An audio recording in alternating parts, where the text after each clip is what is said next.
সুপ্রিয় শিক্ষার্থী বন্ধুরা, সবাইকে জানাই রেডিয়াম সায়েন্স একাডেমির পক্ষ থেকে আন্তরিক প্রীতি এবং শুভেচ্ছা। আজকে আমরা সান্দ্রতা সম্পর্কিত স্টোকসের সূত্র নিয়ে আলোচনা করব।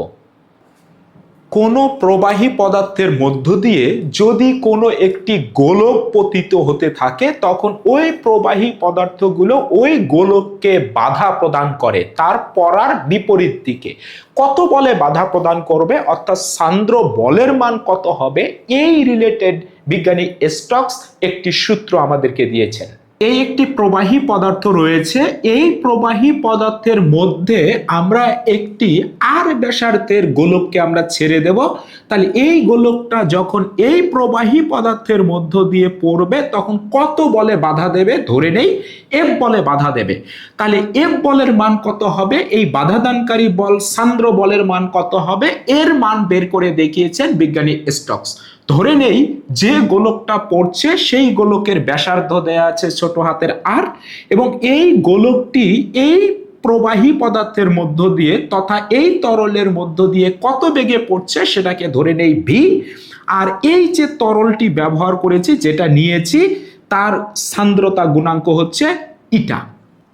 বিজ্ঞানী স্টোকস বললেন এই গোলকটি যখন এই প্রবাহী পদার্থের মধ্য দিয়ে নিচের দিকে পড়তে থাকবে তখন এই প্রবাহী পদার্থ তার সান্দ্রতার কারণে একটি সান্দ্র বল প্রদান করবে।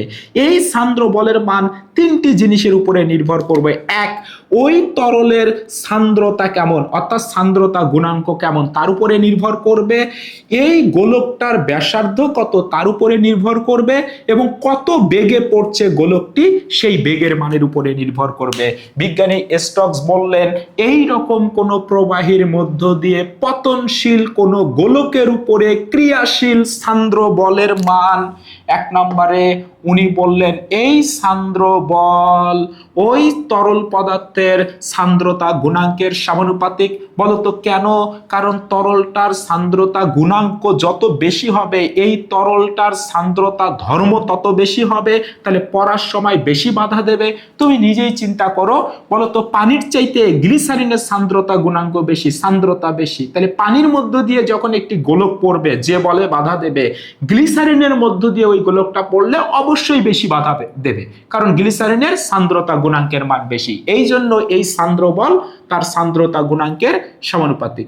দুই নম্বরে উনি বললেন এই সান্দ্র বলের মান ওই গোলকের ব্যাসার্ধেরও সমানুপাতিক, কারণ গোলকের ব্যাসার্ধ যত বেশি হবে গোলকটা তত বেশি বড় হবে, পড়ার সময় ওই বড় আয়তনকে বেশি বাধা দেবে।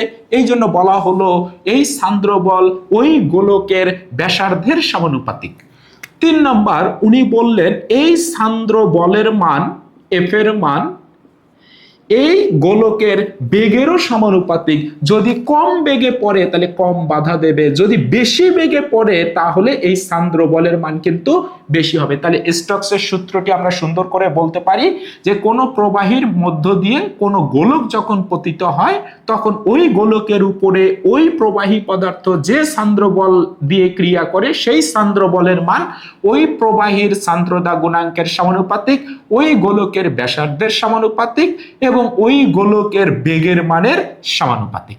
এই তিনটা সমীকরণকে আমরা যদি একত্রিত করি তাহলে এফ এফ এফ, তাহলে এফ থাকবে সমানুপাতিক থাকবে ইটা আর ভি থাকবে।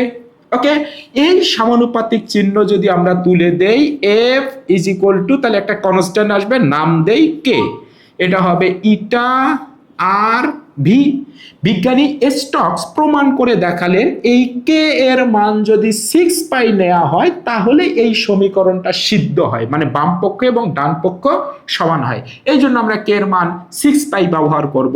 অতএব সান্দ্র বল এফ এর মান হবে 6 পাই ইটা আর ভি। তাহলে আমরা স্টোকসের সূত্রের গাণিতিক রূপ পেয়েছি সান্দ্র বল F is equal to 6 pi eta r v. এই যে স্টোকসের সূত্র, এইটা কিন্তু যদি অসীম বিস্তৃত কোনো মাধ্যম হয়, প্রবাহীর আকারটি যদি অসীম বিস্তৃত হয়, অনেক বড় আকার হয়, ওকে, সেই ক্ষেত্রে এই রেজাল্টটা, এই সূত্রটা খুব ভালোভাবে খাটে। কিন্তু কোনো প্রবাহীর মধ্য দিয়ে যদি কোনো একটা গোলক প্রচন্ড গতিতে গতিশীল হয়, বেগের মান যদি অনেক বেশি হয়, তখন কিন্তু ওই প্রবাহটা কিন্তু অশান্ত প্রবাহে রূপ নিতে পারে, বিক্ষিপ্ত প্রবাহে রূপ নিতে পারে। সেই ক্ষেত্রে কিন্তু এই সূত্রটা খুব ভালোভাবে ব্যবহার করা যায় না, এই সূত্রটা খুব ভালোভাবে খাটে না।